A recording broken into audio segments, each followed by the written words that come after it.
Okay, so today is March 20th, 2015. You are attending a webinar sponsored by the Taos Institute, and today we welcome Ken Gergen. He is the president and co-founder of the Taos Institute. All of you have been participating for the past 5 days in an online conversation with Ken about his article. And Ken is going to introduce the article today and then take questions from everybody. And we're going to touch upon some of the conversations that took place in our Taos online community space. I want to welcome all of you and thank you for joining us today. And now I'm going to turn it over to Ken. Ken, would you like to come on? Yes, thanks, Dawn. Thanks very much. I also want to say thank you to all of those who are participating today. It's just an amazing experience to see names from all over the world popping up on my screen, and there you are. And I wish I could see you directly. I wish I could be with you. There's so many old friends there, the people I know very well. There are people I don't know at all. I'd love to know you. I hope there'll be a chance at some point that we can really get together face to face. But this is really exciting. Also to see people coming in from China and Europe and North America, Latin America. Thank you. I also want to apologize a little bit because I seem to have been talking too much yesterday, or I'm coming down with a cold, but I have some problems with my throat, and I may clear it from time to time, and I may not talk as loudly as I should. If it's too soft, tell Dawn, and I'll try to increase the intensity. I also wanted to say thank you to all those who participated in the discussion with us last week. If you go online, and I think there are a lot of you who were there, many of you weren't, but it's very exciting interchange. People, again, from all over the world who are communicating about the article, which I appreciate very much, but with each other and turning on to each other and learning from each other and sharing, and dialogues there which are growing into spaces that I think none of us could have anticipated. And that was just marvelous. I also want to add that dialogue will remain there. It may not be quite so intensive, but it's an open space, and one can go back to it, interrogate it, communicate into it, invite others into it, and so on. And that will be the case on that site. You can begin new conversations of the various sorts and invite people into them. So please, be our guests. And as well, I should point out, we have so many things we also can give away at Taos. So there's WorldShare books, which we offer books free for downloading, which you can find on that site. And indeed, there were several of you who are invited to think about offering materials for publication on WorldShare. It's a nonprofit enterprise. We simply try to make books available which are within the constructionist dialogues more generally. And we've had enormous success with that. It's several thousand books have been downloaded in over 50 countries, and it's just wonderful. And so take them, participate in creating them, and let's hope we can move the world a little bit. You should also know that there are 2 conferences in the works that will be coming up in the next year or 2. One of them, a conference on education, which a number of people talked about, which will take place in Norway next year, and there'll be material on the Taos site. You can tap into that. Another one which is in the making is on healthcare, which will probably be at least a year in the making. But again, this is championing collaborative, creative efforts within these areas. And again, all are invited and needed to bring these things off. Now, I wasn't certain how to proceed today because there's so many things that went on in that last week's discussion, so many discussions which were started, issues to deal with. I must admit I had a hard time participating because unlike a class where I try to weave together the various strands and create some general directions, people are off in all directions at once, and there was no herding of the cats to create unified directions.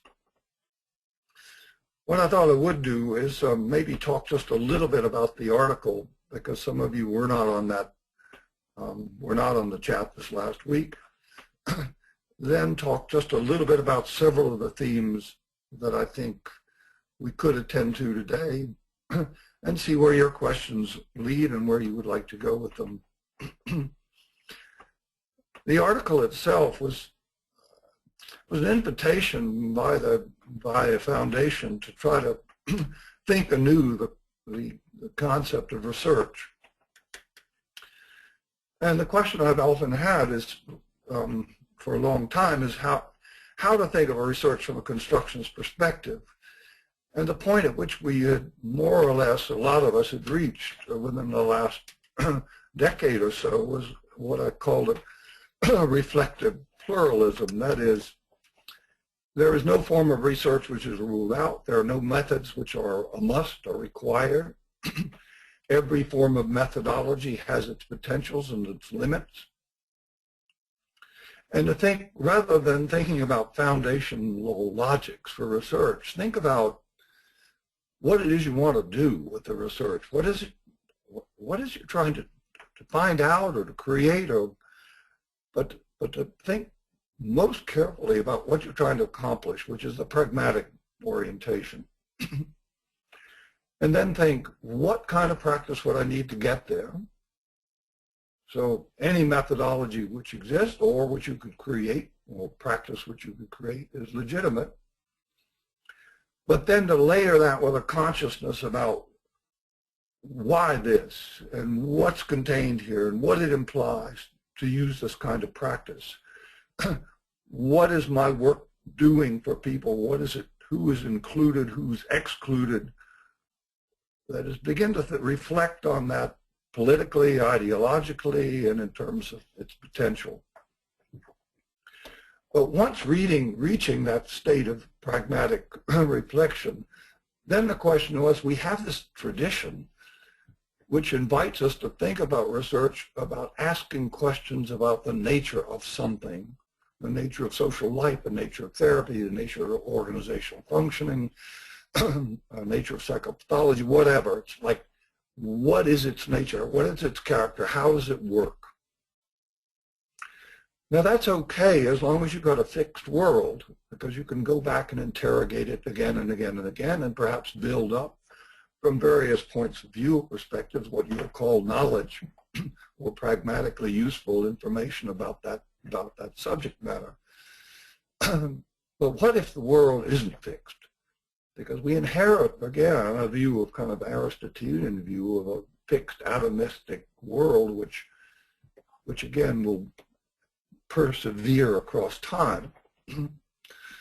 But if you look at social life and human action, it doesn't seem to be of that quality. It's a more fluidity.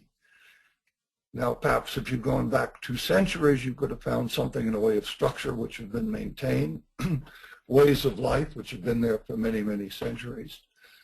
But today we live in a world in which, largely owing to technology, everything is in flux. The latest email on our screen, somehow there's a new thing we've got to think about, new way of reflecting on it, perhaps a different action which is implied. We are so connected up with a world which we communicate into, that meanings or constructions, the constructed worlds we live in, values and so on, are in continuous motion. So how plausible is it to do research in the sense of search, document, and search again to prove a point, to know it more thoroughly? What is the point of that work?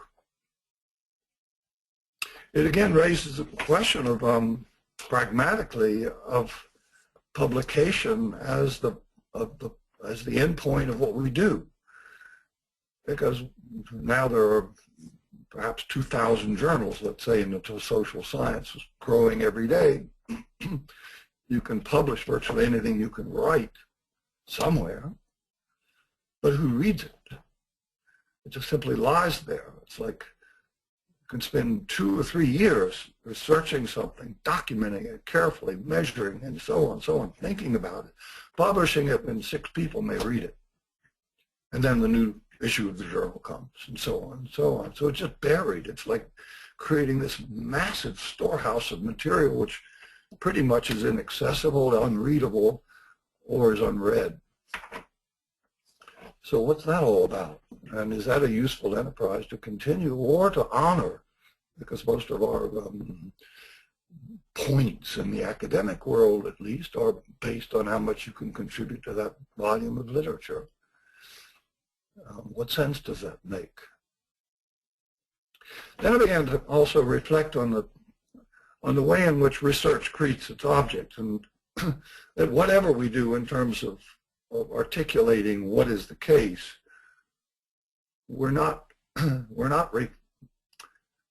we seem to be reflecting it like a mirror, but the constructionist argument is, no, you're not reflecting it, you're creating it. When you begin to talk about it, you create it as such. You talk about psychopathology, it is psychopathology. Talk about the nature of human depression, it becomes depression in the way we talk about it and think about it and practice. So research, which in that sense of being a mirror, and here I include not only all the empiricist tradition, but much that goes on in what you might call postmodern or interpretive work, a lot of discourse work, narrative work, also has that quality of wanting to reflect or mirror things, people's actions, their meanings, and so on, as they are. But at the same time, even discourse analysis is creating discourse and its meaning for its purposes. Now, if that's the case, why not rethink, in terms of purposes, abandoning, no, I don't want to say abandon, but I don't want to abandon anything from a constructionist perspective, but muting that impulse to tell it like it is, to give us insight into what is the case, and actively use our efforts to create the future. And I love that phrase, the best way to predict the future is to create it, and try to study it and extrapolate from the research, but actually take a strong hand in creating that future. Now again, that raises all sorts of ethical, ideological, and political issues. It makes that point of reflection extremely important, because if you're going to create a future, and the future you want to live in, well, whose future is that, and who's participating in the in that effort? Who's being left out? So those become really important issues. And what I do in there, and I don't have a fixed agenda here. What I did was to try to point out some things which to me were really quite important. I like the critical move within the social sciences. I think it's absolutely essential. I have limits with the critical move. I think it's important in drawing critical attention to issues and problems, but I think it doesn't go far enough. I also like very much the creation of practices. We actually create a new way of doing things, a new form of dialogue, like narrative mediation or appreciative inquiry or public conversations project. Or actually put something on the board. Try this out, new form of therapy, which a lot of you were doing. I mean, it's one of the things I like. I mean, believe me, a lot of my work is inspired by colleagues in the Taos circles, because a lot of you are generating these kinds of collaborative efforts in particular. And this is just the kind of thing I think we ought to be doing.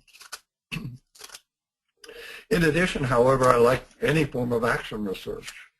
Research which is not attempting to prove something, but to create something, to bring about change, let's say, in an organization, which many of our PhD students do. That is, it's a form of inquiry that is actually in the inquiry attempting to make some kind of change, to document it, to bring people into it usually, to bring about change in a community, an organization, a family, and so on.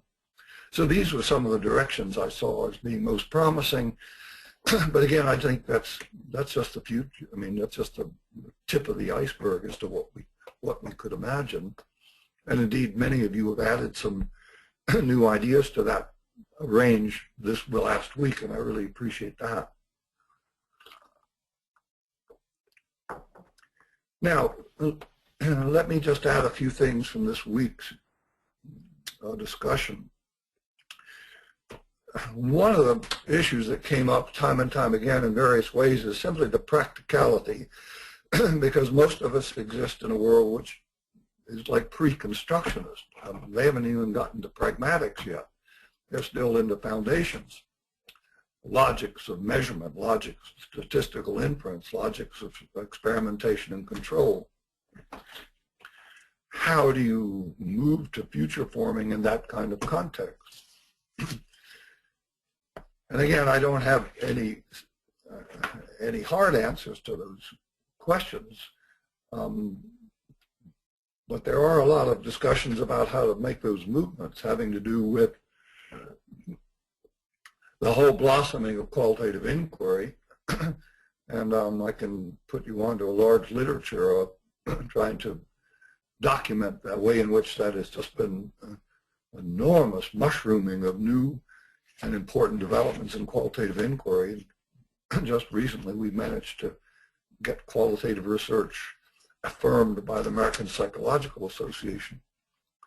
That only took us 7 years. But it's there. And if you look, if you want to go into Google and you do a search on various words or phrases, if you look at qualitative research in the last 20 years, it just spikes. Hypothesis testing moves in a downward direction. So the movement is there, and with networks, with journals, which again have mushroomed, there's a real opening there for, and once you've moved into qualitative, at least the way it's worked and why I've championed it, you move into pluralism. That is multiple possibilities.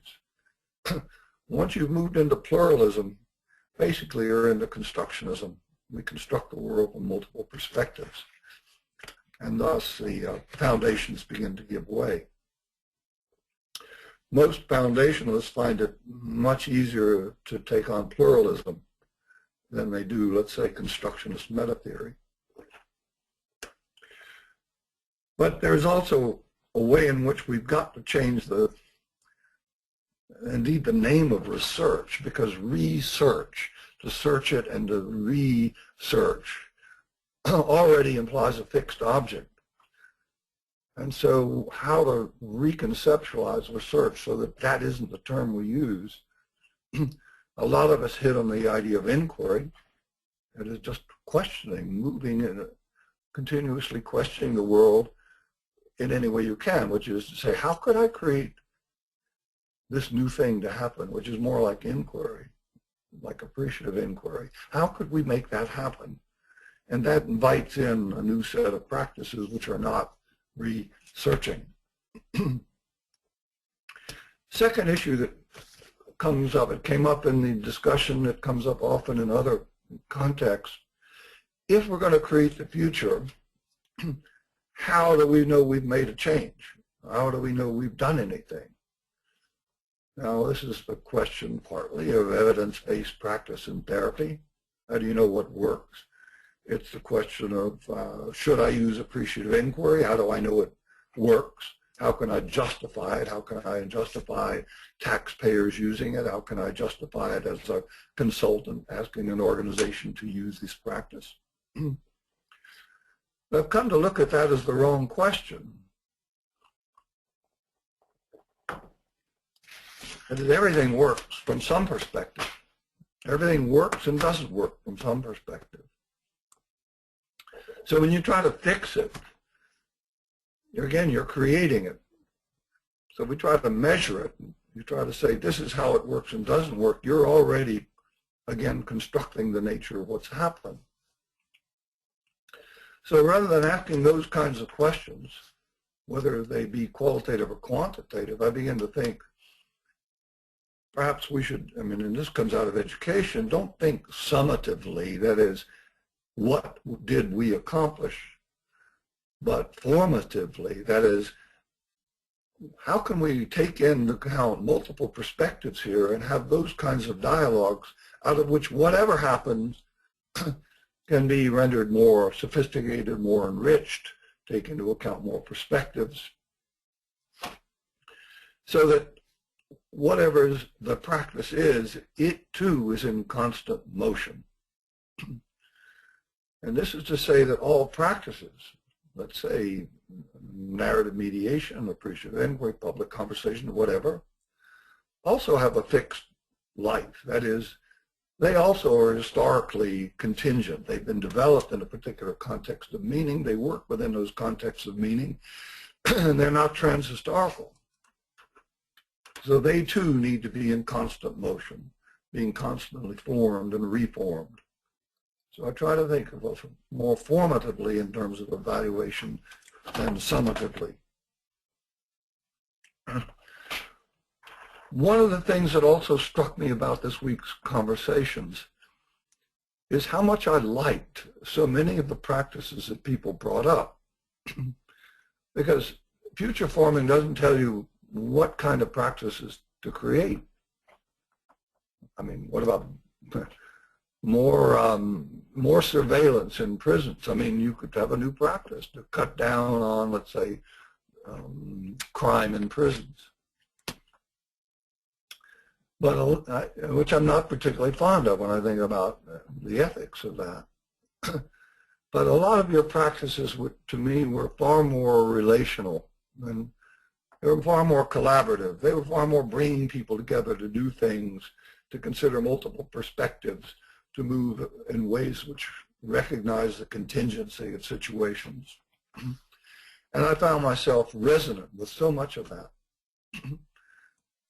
Now, there were two things going on for me. One of them is that at the end of the article, and they asked me to do this at the journal, I talk a little bit about relational ethics. That is, moving to an ethical perspective which moves beyond having a particular or fixed ethic as a moral backbone or fiber, into ethics being represented in the practice of creating ethics, sort of a second order ethics. And I go into this a lot in Relational Being, next to the last chapter. But moving on beyond sort of fixing any particular ethic into discussions which bring us into ethics, which sensitize us. And I think a lot of the kinds of practices that were being offered in that discussion represented that exactly. They were practices which represented multiple perspectives, which honored the multiple voices and brought them together. And I wanted to point out that to me they were sort of ethically resonant in this kind of second order ethics orientation. But there's one last thing I wanted to point out, and I could talk about this for a long time because I think it's really important. Maybe it'll come up for another conversation.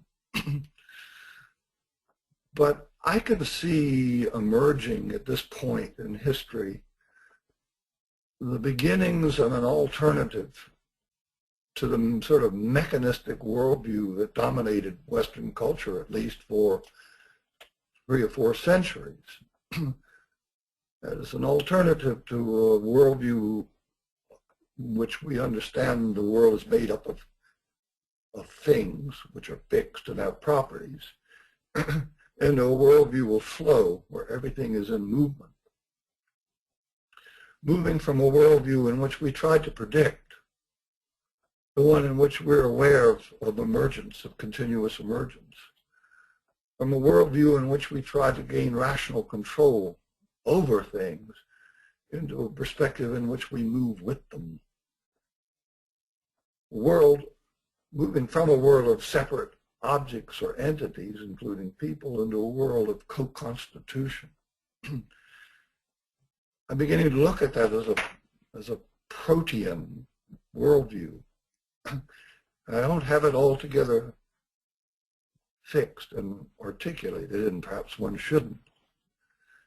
But I sense in these discussions a kind of a synchrony here, that we're tuned in to constant change. We're tuned in to constant emergence and the problems of prediction and the needs of working with. So something's afoot here, and it's exciting, and I like to think that those discussions of the last week, and to some extent why you're here today, is because you've also picked up on that sense of movement. So enough words from me. Let's see what you've got to say. Dawn, what's coming in? Okay, great. Thank you so much, Ken. We've got a few questions and some comments. You says, do you have any suggestions or views on how we can have this type of dialogue emerge in other places, not just within the Taos Institute community or online, but how can we extend these ideas and this conversation beyond that?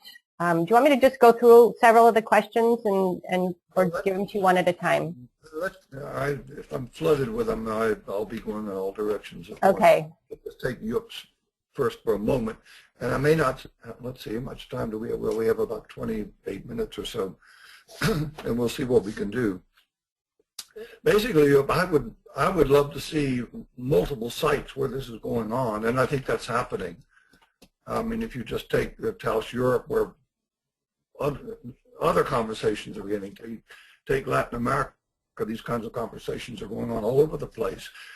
Linking them is another matter, and I think that too should go on multiply. I just got an email this morning from a humanistic university in Utrecht, and they're starting a pluralist dialogue movement, and that's going to go online. And so in some sense, let 1,000 flowers bloom. Taos should just be one of those places where this is happening. Okay. Jane just has a comment about a book, We Make the Road by Walking, and she says that Ken's questions about whose interest is being served is addressed in that book also. Yeah. Good, thank you. Yep. And Ruth? Great. Why don't you put that onto the Ning site, Jane, if it's not there already? Because people were sharing books that were in the dialogue, and that would be a good one. Yeah, great. And that's true for anybody. As Ken said earlier, the online dialogue conversation space is going to stay open, so continue to come back and visit and share and post and share resources. Ruth asks, and this goes back to your statement, and this may not be a place to get into it, but she asks, 7 years to have the APA approve qualitative research, it's not so long of a time for something big like that, and what was the process that was used to make that happen?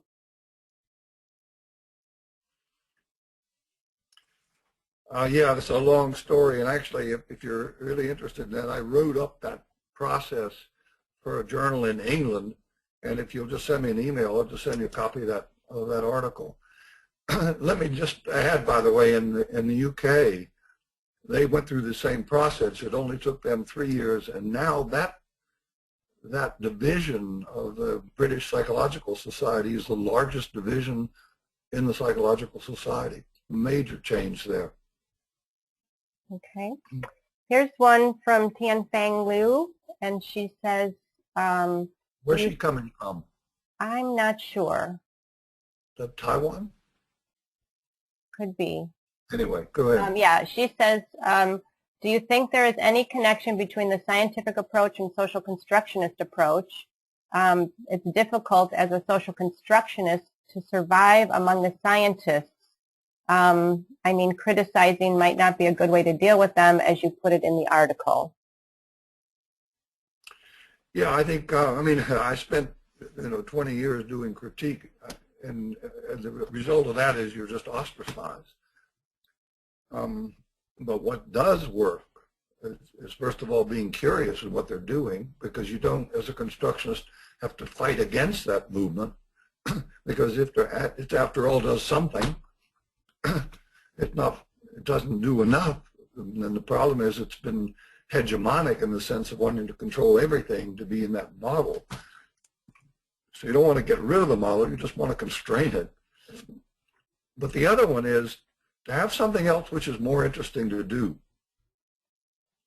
I mean, narrative study has exploded across the social sciences. There are half dozen journals, meetings all over the world, coming in from all the social sciences on narrative, because it's compelling, it's interesting, it's fun to do it. Young people want to do it. It's joyous, it's alive.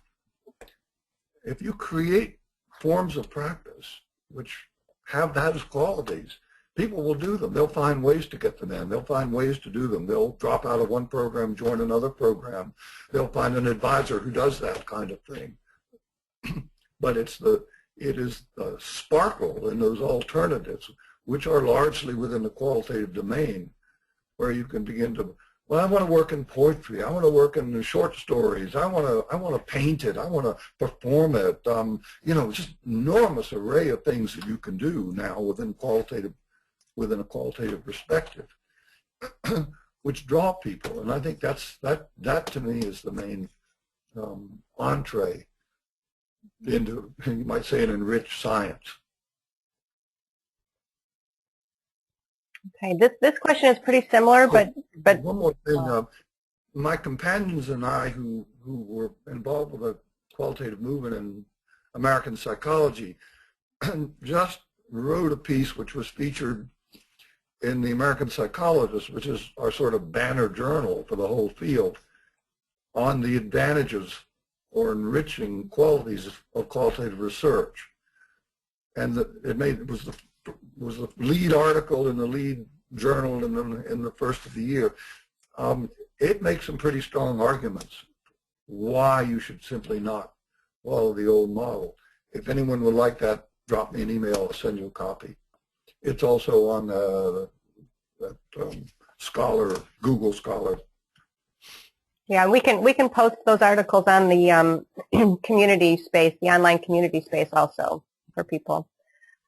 This comes from Chet, and it's similar to what you were just talking about in terms of the different methods for doing the research. But he says, if all methods add something to our understanding, it would seem that reflective pluralism or a mixed method approach adds most to our understanding. It would allow us both to construct a meaningful interpretation while at the same time to identify regularities around the interpretation. What are your thoughts on the mixed methods approach? And secondly, are the old distinctions between ideology, knowledge, and action still valid? I'm sorry, the old distinction is between? Between ideology, knowledge, and action still valid. You know, there are a lot of implicit assumptions in the question. I don't mind mixed methods research. And I mean, there's a lot of discussion about this because people say, well, what you're doing is mixing your epistemologies when you do that. And you may or may not be doing that. I, again, tend to think, first of all, pragmatically, what are you trying to do? And I have friends who do evaluation research for large programs that are sponsored by the government, for example, and they use mixed methods to a great advantage in trying to talk with the people who sponsor these programs, because they not only want to see measures, they want to see what people think, what they say about it. And I say, well, okay, if that's what will help them to appreciate what's going on, maybe you should use them. But again, it's always within that sense of reflecting on it. Well, yeah, but do you want to persist in making this look like you're really reflecting on it? And maybe you should have that discussion too. But again, I don't want to stop there. I also want to raise the question here about whether the purpose is to understand anything. What do we mean when we say we want to understand? Now, there are multiple meanings of that term, but very often in the social sciences that comes to mean one of two things. Either I can put it into words, that is, understanding is getting it right about that thing, giving us insight into it, that is, I now see it more clearly, which I think is misleading from a constructionist perspective. Or I have an empathic resonance with that other person, and thus I understand them, sort of Verstehen psychology. I also think that there's something misleading about that as well. So my own sense is I tend to stay away from that word understanding and try to continue to go with practice. What does it do? What are we, how are we acting when this or that is said? Again, in looking at human action, and whatever we're doing is research as a form of action which could impinge on the actions we're observing or on other actions later on. And those distinctions between knowledge, action, politics, or ideology, those are false distinctions. I mean, you can use them in language and they may get you something in conversation, but to make foundational statements about knowledge is not ideology is I think, unwarranted and misleading. Okay. Okay. Michael asks, so he needs some clarity. He says, am I hearing you say that the view of reality as full of creative potential and therefore inviting us into an approach to research as creating arcs of meaning?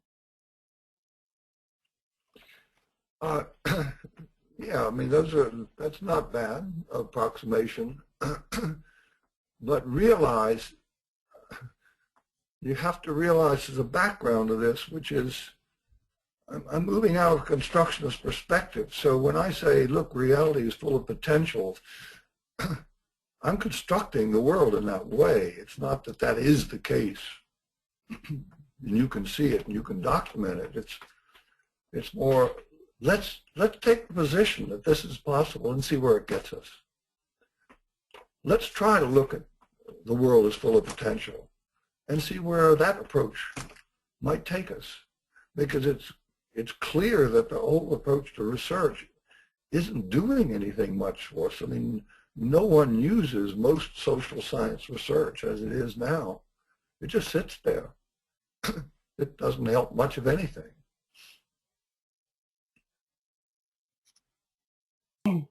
Okay. Maria asks, how can we give accountability to future forming research processes in a way that is not only useful for the organizations and communities we are working with, but that can also be followed up by the academic community? Yeah, it would be really interesting, Maria, to know the context here, because that could be very important. One of the things that came up in the discussions this week, which is relevant, was a conference in which they, you might say, had the researcher there, but the group that they did the research on were also part of the conversation. And the politicians who funded the research were also part of the conversation. So it was like a multiple accountability of all three of these parties, participating parties, in the process. And I thought there's a lot to be said for that. That is, if you're, let's say, working for an organization, working with a client, that they should be in those conversations about what works and what you have done.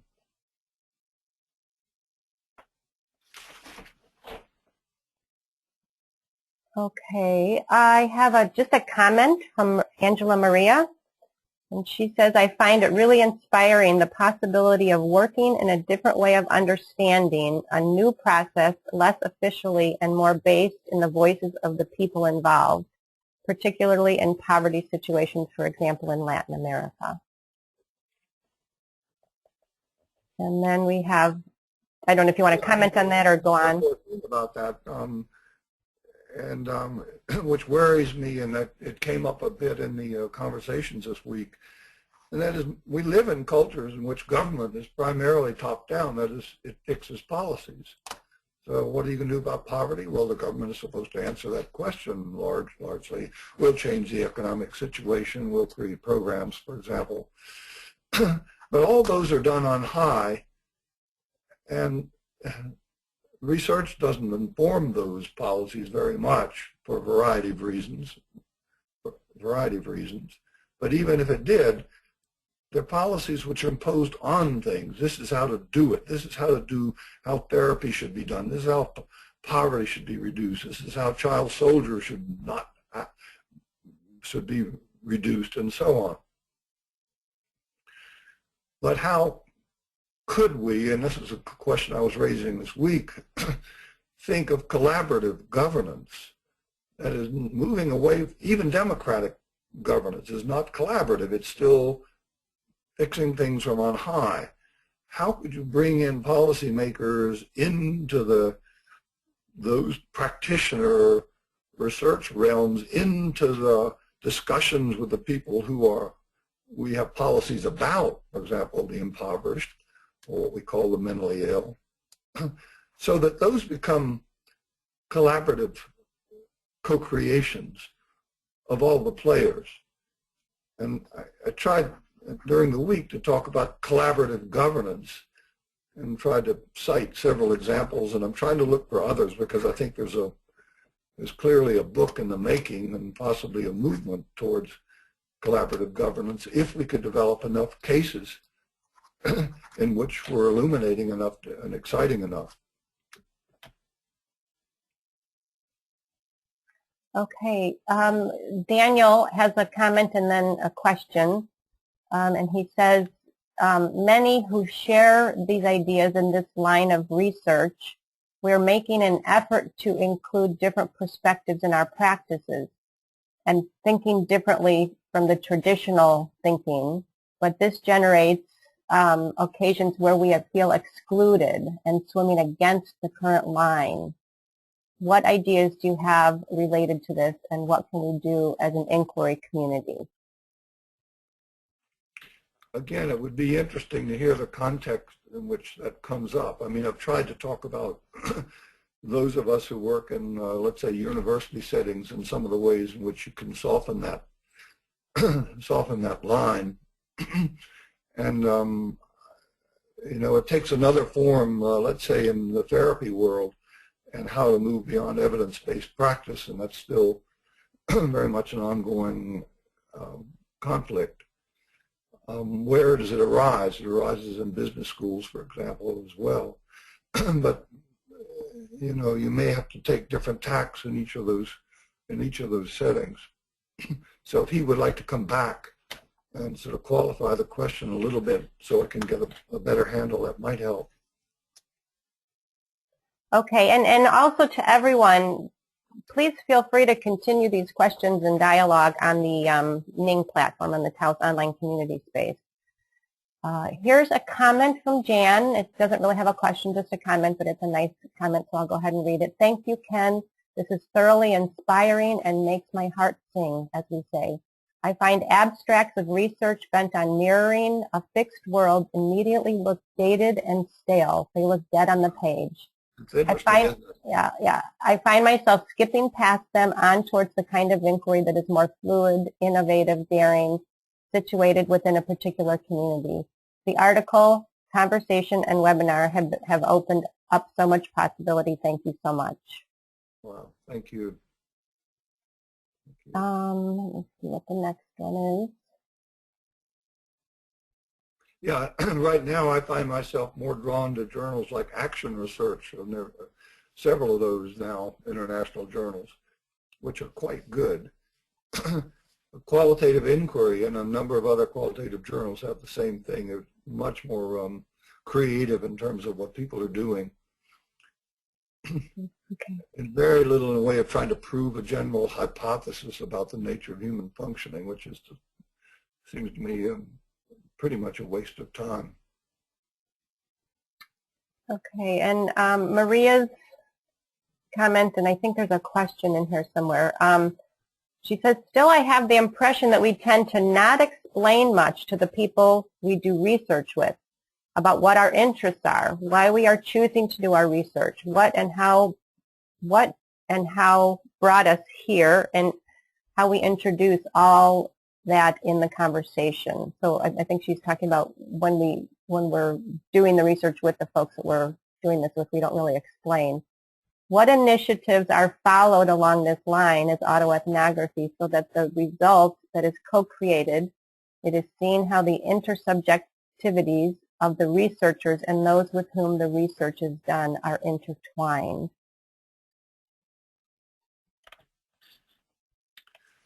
Yeah, well, again, different, you might say, practices of inquiry will take that into account in different ways. If you take participatory action research, for example, it very much takes into account the needs and wants and so on of those you're working with. I just a couple of weeks ago was talking with friends in New York, for example, who were concerned with the way in which police have the right to stop anybody and frisk them, look for weapons. And it's very upsetting for community dwellers. I mean, the young black kids who were stopped maybe several times a day, and any policeman can stop you. And if you suddenly feel like, you know, they're looking at you as a potential criminal. So they went to the community and said, hey, look, if you're interested in this, let's do something about it. And they created a whole community movement which got citywide attention. It was in New York City, about the frisking practices, and that's created movement on the city council. So it was very much involved with those people. Now that's on the one extreme. Now you go to autoethnography, and that's a little bit tricky, because the sense in autoethnography is you're speaking from your own experience about the way you see it, what it felt, and so on. And it's not clear that you take anybody else into account. Certainly that has not been generally the case among autoethnographers. Now, interestingly enough, there's been a move towards collective autoethnography. And Carolyn Ellis, she has now a new article out on how she works with Holocaust survivors, not getting at their autoethnography so much as having conversations which create the autoethnography together. Now, that's an interesting move in autoethnography, that is towards collaborative or collective. But each method, you might say, of research practice has its own, has its particular faults and failings and potentials.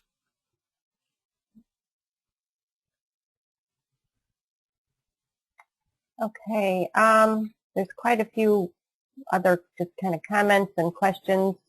Do you want to keep going, Ken? We probably have about... I'm enjoying myself if I was still online. Okay. All right. Let me give you the next one then. Tahara says, I'm more curious to what you said about moving beyond a particular ethic and going to ethics that create practices of ethics.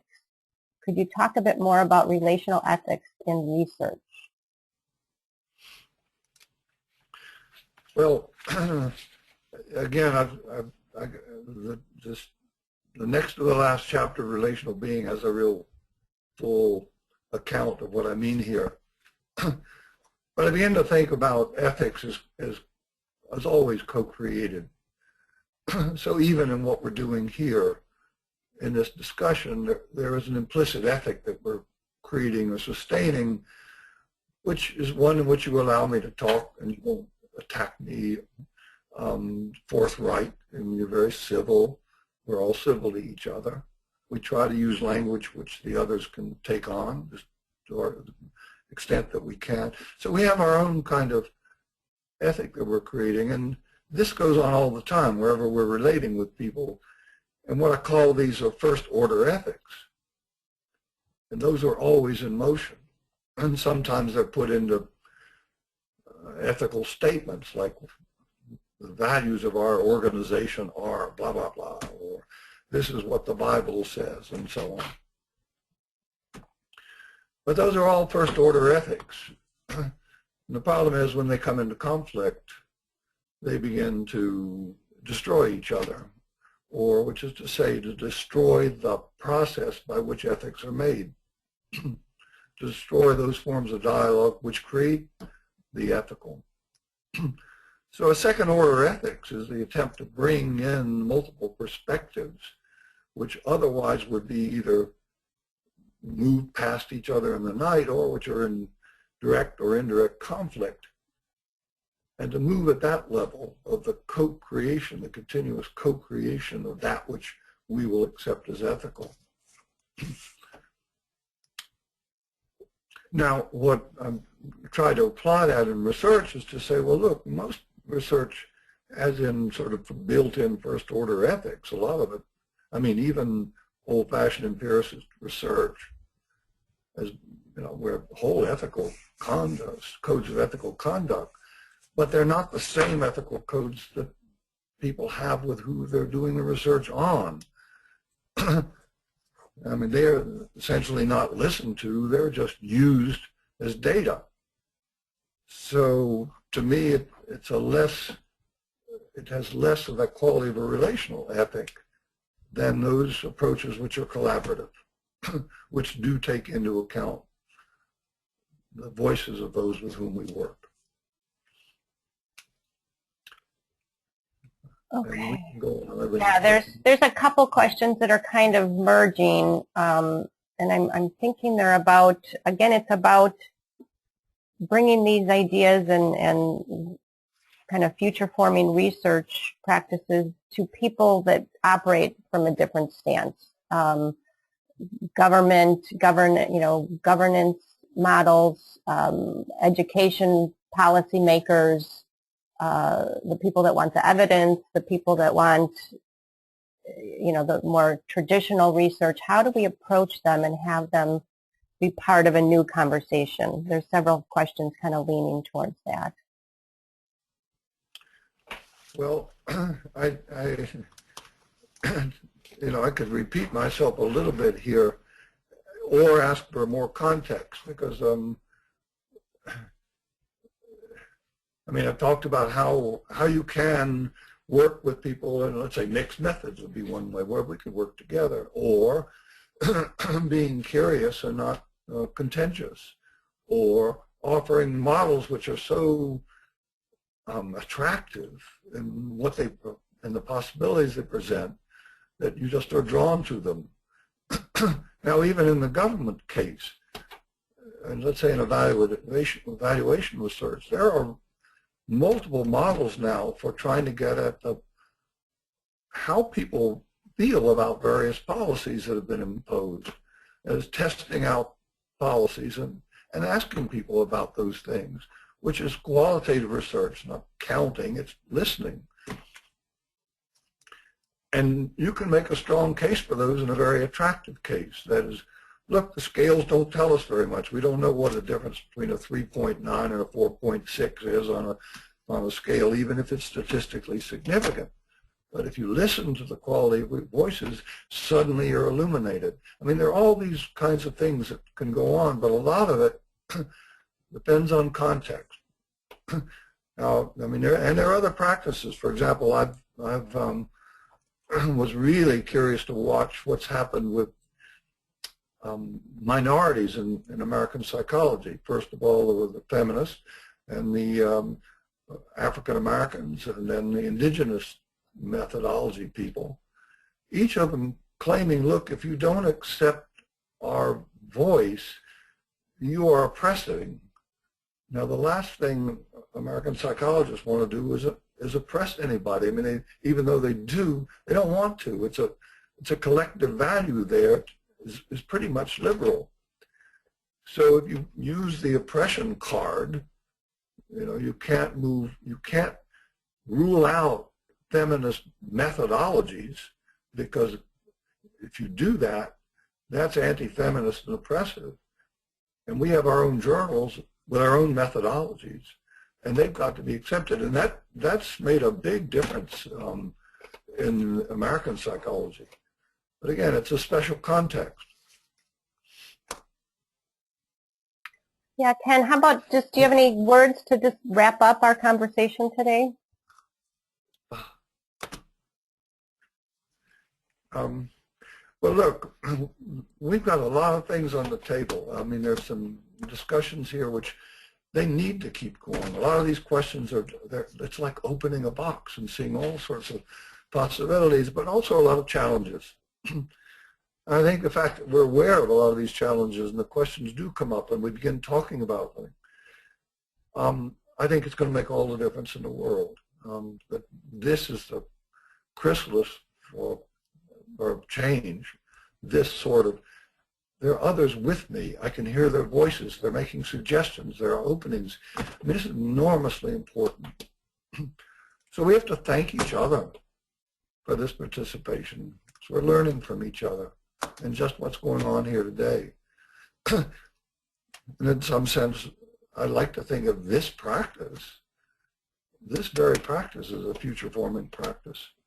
And thank everyone for participation. Yeah. And I want to close with Youp's comment here. And he says, thank you so much for this week and this online conversation. It has brought me, and I believe others as well, a feeling of joy, happiness, and deep appreciation for what you are doing as individuals and what the Taos Institute is bringing. Warmest regards. Thanks so much. So, yeah. Very helpful. And this other person, we can take courage from other world-making inquiry. We should look for partners, find people that will collaborate with us, and there's a couple more thank yous coming in. So thank you so much, Ken, for this. Thank you. I want to remind everyone, please continue the conversation online on our Ning platform, and that is at taoslearning.ning. Let me pull up that URL. Somebody was asking where it is.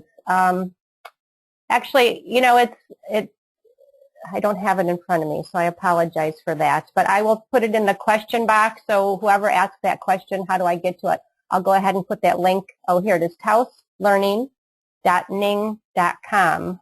Thank you, Jane, for posting that. And go to, there's a conversation titled A Week in Dialogue with the author, Ken Gergen. So you click on that title, and you can read all the posts from the past week. There are, I think, almost 175 posts now from the past week with Ken and many, many other people sharing and talking and inviting each other into the dialogue. So thank you all for joining us today. We will also post the recording for this webinar on that learning space, so everybody can have access to it and share it with others around the world. This conversation is open to the world. So thank you all for being here, and have a good day. Yeah. Thanks so much, Dawn. Thank you, Ken.